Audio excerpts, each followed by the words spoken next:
आज हम लोग देखते हैं रूपक अलंकार के बारे में कि पेपर में आ जाए तो कैसे हम लोग समझें, कैसे जानें कि रूपक अलंकार है। पूरा विस्तृत तो देखेंगे ही हम लोग। तो इसकी परिभाषा को हम लोग देख लेते हैं कि समझे कैसे हम इसे। उपमान और उपमेय में अभेद दिखाया जाता है। रूपक में होता क्या है?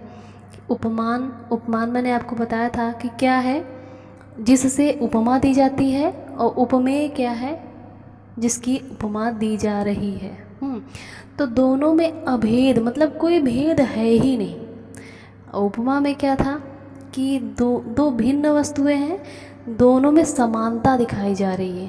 पूरा हूबहू एक जैसे नहीं है, मतलब एक ही नहीं है। लेकिन रूपक में क्या है, दोनों में कोई समानता ही नहीं है, दोनों एक ही है।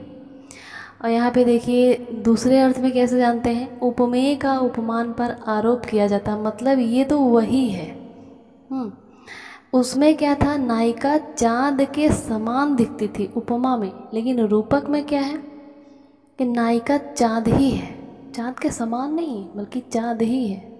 ठीक है, तो अब देखते हैं हम रूपक अलंकार के भेद कौन कौन से हैं। ठीक है, रूपक के 3 भेद हैं, निरंग रूपक, सांग रूपक और पारंपरिक रूपक। ठीक है, तो अब हम लोग क्रम से तीनों के बारे में जानेंगे, इनकी परिभाषाएं और इनके उदाहरण कौन कौन से हैं। इन्हें हम कैसे समझें कि अगर आता है तो कैसे जाने कि निरंग रूपक है कि सांग रूपक है कि पारंपरिक रूपक है। ठीक, हम उदाहरण के माध्यम से आइए देखते हैं पहले हम निरंग रूपक को। तो आइए अब हम देखते हैं निरंग रूपक की परिभाषा को। जहाँ एक उपमेय में एक ही उपमान का आरोप हो वहाँ निरंग रूपक होता है। इसका तात्पर्य क्या है कि अगर मुख का आरोप किया जा रहा है तो सिर्फ मुख का ही होगा, निरंग मतलब पूरे अंग का नहीं। तो यहाँ पे हमारे उदाहरण के माध्यम से समझते हैं, आप लोग को बताते हैं।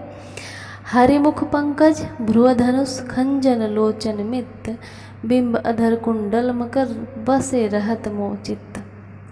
यहाँ पे इसका अर्थ ये होगा, हरि का मुख पंकज है, पंकज के समान नहीं है, रूपक है ना, तो हरि का मुख इन्हें पंकज, कवि को क्या दिख रहा है, हरि का मुख जो है पंकज दिख रहा है। भ्रुव धनुष भौहें हैं वो धनुष हैं, खंजन लोचन जो नेत्र हैं वो खंजन हैं, और बिंब अधर, अधर होठ जो है वो बिंब है। कुंडल मकर, उनके कानों में जो कुंडल है मछली के आकार का नहीं, उन्हें मछली ही दिख रही है। वही कहते हैं कि मेरे हृदय में बसे रहते हैं। यहाँ पे रूपक अलंकार होगा। और अब देखते हैं हम अपने अगले भाग सांग रूपक को। सांग रूपक को समझते हैं, जहाँ अंग सहित उपमान का आरोप उपमेय में होता है। ये उपमेय उपमान अंगी अंग भाव से संबंध होते हैं। सीधे अर्थों में हम अगर जाने इसके बारे में, जहाँ उपमेय का आरोप उपमान में पूरे अंग के साथ होता है वहीं पे सांग रूपक होता है। एक एक अंग का नहीं होगा निरंग रूपक की तरह, इसमें पूरे अंग का आरोप होगा। उपमेय का पूरे अंग का आरोप उपमान में होगा। ठीक है, तो इसको हम चलिए आप लोग के सामने उदाहरण पेश करते हैं। उदाहरण के माध्यम से समझते हैं कि कैसे होगा। नारी कुमुदनी अवत्सर रघुवर विरह दिनेश अस्त भय विकसित भई निरख राम राकेश। यहाँ पे नारी को पूरी कुमुदनी मान लिया कवि ने।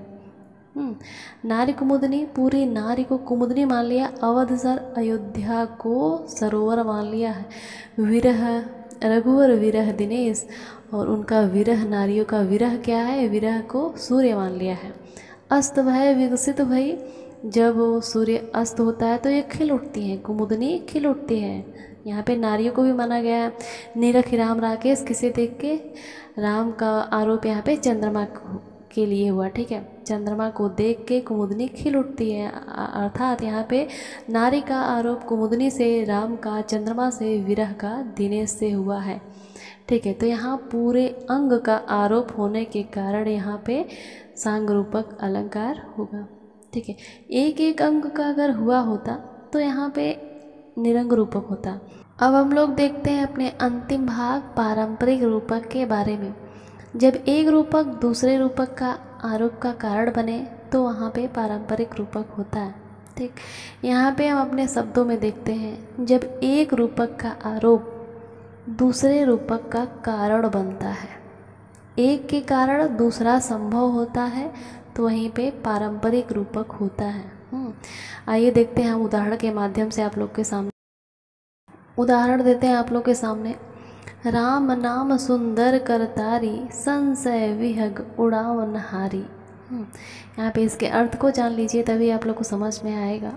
राम नाम सुंदर करतारी, राम का नाम एक ऐसी सुंदर ताली है, राम का नाम एक ऐसी सुंदर ताली है जिसके कारण संशय विहग उड़ाव नहारी, संशय रूपी पक्षी उड़ जाता है।